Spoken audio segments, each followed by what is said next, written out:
Hello students, next हम discuss करेंगे miscellaneous question number 6। क्या कह रहा है, थोड़ा सा पैटर्न चेंज हो गया है बट समझ में आ जाएगा आपको। Find the area of triangle form by the lines of the joining of the vertex of the parabola.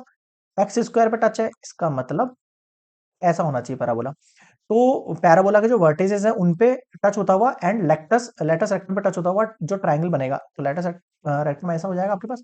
देखो, इससे मैं अगर ट्रायंगल फॉर्म करूंगा तो कैसे करूंगा, like this one, like this one, ये आपका ट्रायंगल होगा ना। अब मैं इनको नेमिंग दे देता हूँ, लाइक ये ओ हो जाएगा आपके पास, ओ कॉमा ओ। ये आपके पास ए पॉइंट हो जाएगा जो भी मुझे पता नहीं है अभी, और ये बी पॉइंट हो जाएगा, ये भी मुझे पता नहीं है अभी। अब आप देखो, इक्वेशन देखो, इक्वेशन ऑफ पैराबोला पे नजर डालो थोड़ी सी। X square equals to 12y। इस इक्वेशन में थोड़ा सा ब्रेक कर रहा हूँ, 4 3y। अब आप देखो ए का वैल्यू कितना हो गया 3, इसका मतलब ये वाला जो पॉइंट है ना, ये तो मुझे मिल गया। एक्स एक्सिस के ऊपर अलोंग है, तो सॉरी वाई एक्सिस के अलोंग है, तो आपके पास जो एक्स है एंड ये वाई है, ठीक है। तो यहाँ पर देखो, आपके पास जो x की वैल्यू वो तो 0 हो जाएगी और y की वैल्यू कितनी हो जाएगी, 3 हो जाएगी। बताओ समझ में आया क्या, असर आ गया। अब यहाँ पर जो a पॉइंट है, आप उससे एक चीज समझना, यहाँ पर a पॉइंट में आपके पास x की वैल्यू नहीं होगी मान लेते हैं, बट y की वैल्यू होगी। y की वैल्यू क्या हो जाएगी, 3। भाई हाइट तो आपके पास फिक्स है ना, ये सेम ही रहेगी। इधर देखो, यहाँ पर भी आपके पास x की वैल्यू नहीं होगी बट हाइट आपके पास 3 रहेगी, तो ये भी समझ में आ गया होगा आपको, ठीक है। अब आपको ये पॉइंट्स निकालना है। अब मुझे क्या पता है, जो a पॉइंट है x,3 also satisfy X square equals to 12y। भाई ये x square equals to 12y पूरे पैराबोला की इक्वेशन, तो पैराबोला में कहीं पर भी पॉइंट हो वो सारे सेटिस्फाई करेंगे इसके ऊपर, तो ये भी सेटिस्फाई करेगा। कराओ satisfy, X square equals to 12 into 3 36। X की वैल्यू कितनी आ गई, प्लस माइनस के 6 हो गई। तो जो आपके पास पॉइंट्स बने, ए का पॉइंट कितना हो गया आपके पास 6,3, बी का पॉइंट कितना हो गया -6,3, इस तरफ जा रहा है ये, और ओ का पॉइंट हो गया 0 0। अब आप यहां से क्या निकाल लो, एरिया ऑफ ट्राइंगल निकाल लो, सिंपल।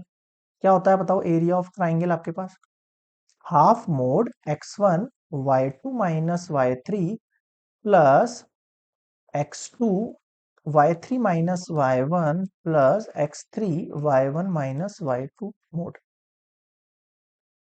आगे देखो मोड x1, इधर देखो ये x1 x2, sorry x1 y1 x2 y2 x3 y3। तो x1 की वैल्यू कितनी हो गई 6। अब आता है y2, मैं लिख रहा हूँ यहाँ पर x1 y1 x2 y2 x3 y3, ठीक है।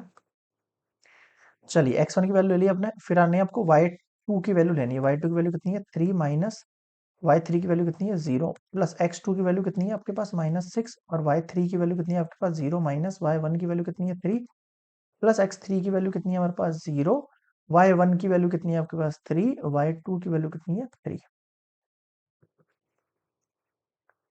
6 3 -3 और प्लस का 18 हो गया, ये 0 हो गया। कितना हो गया 18 हो गया, 36/2। 18 यूनिट स्क्वायर लगा लेना क्योंकि ये एरिया है, unit square.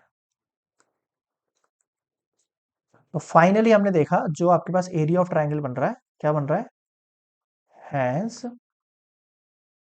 Area of triangle जो बना हुआ कितना बना आपके पास, क्या था 18 unit square. Unit square clear है, ये हुआ कंप्लीट क्वेश्चन नंबर 6।